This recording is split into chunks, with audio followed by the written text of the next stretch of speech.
In Georgia, hidden behind a veil of mist, there lies a lake that never truly sleeps. Its waters rest in silence, too calm, too still, as if holding its breath while guarding a secret buried deep beneath the surface. They say the lake listens and remembers everything it swallows. Eli Navarro, a diver and filmmaker chasing lost stories, stands alone on an old, creaking dock. His eyes scan the foggy lake as if greeting something unseen. He came here for footage, just a documentary, he told himself. But deep down, he senses this place holds something more, something waiting just for him. In a rundown diner nearby, Eli asks the locals about the stories. But silence hangs heavier than the steam from their coffee. Old eyes glance away, lips press shut. An old woman finally whispers, "This water, it swallows more than just bodies."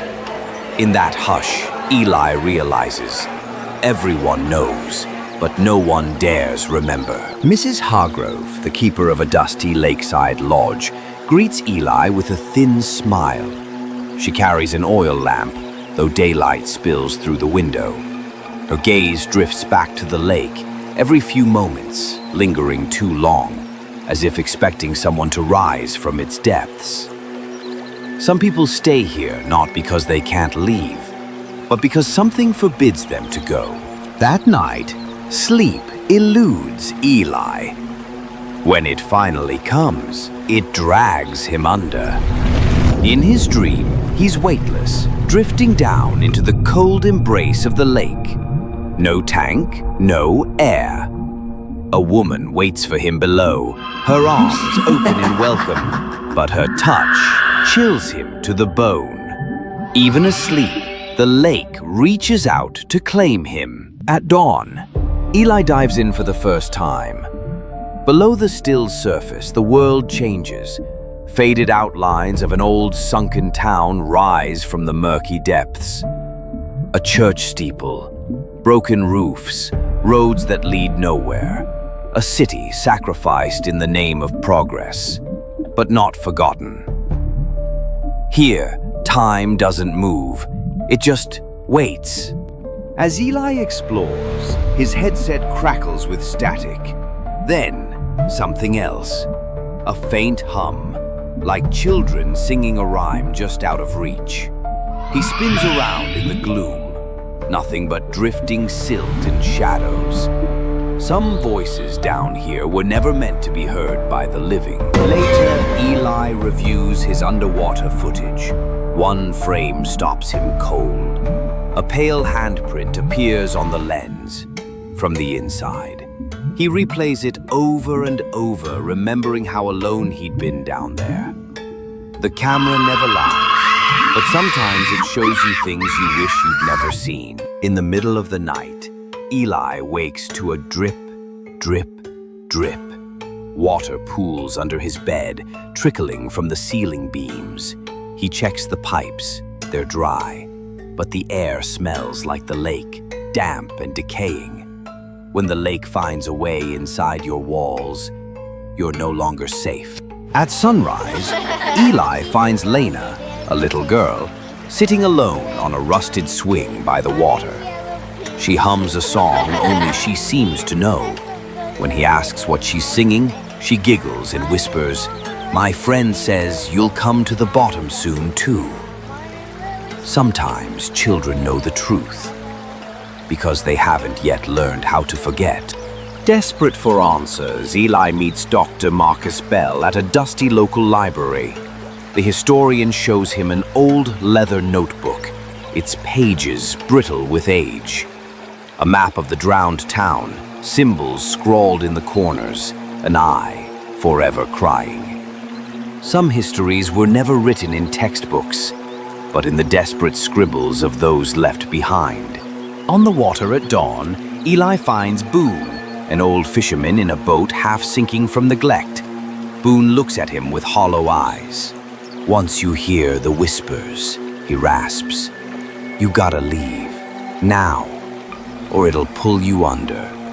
His voice trembles. Sometimes the ones we call mad are the only ones who know what's real. On his next dive, the water feels colder, heavier. In the distance, he sees her, a woman in white, hair flowing like weeds in the current. She just stands there, staring through him, not moving, not blinking, and then she's gone. She doesn't chase, she waits. Breaking the surface, Eli feels fire on his arm. He pulls up his wetsuit sleeve. Thin red scratches line his forearm, raw and fresh, as if something clawed at him from below. Not all wounds bleed. Some just mark you. That night, through his window, Eli hears children crying by the shore. He follows the echoes, but finds nothing. Only tiny footprints in the mud, leading straight into the water and never coming back. Tears that echo through time are the ones no one ever wiped away. The next morning, Lena is gone. No one knows a girl by that name. The swing where she sat creaks back and forth in a breeze that doesn't exist. It dawns on Eli, some imaginary friends were never alive to begin with. In his room that night, Eli hears the drip of water behind the old wooden walls. Pressing his ear to the panel, he hears it, a faint, wet whisper calling his name.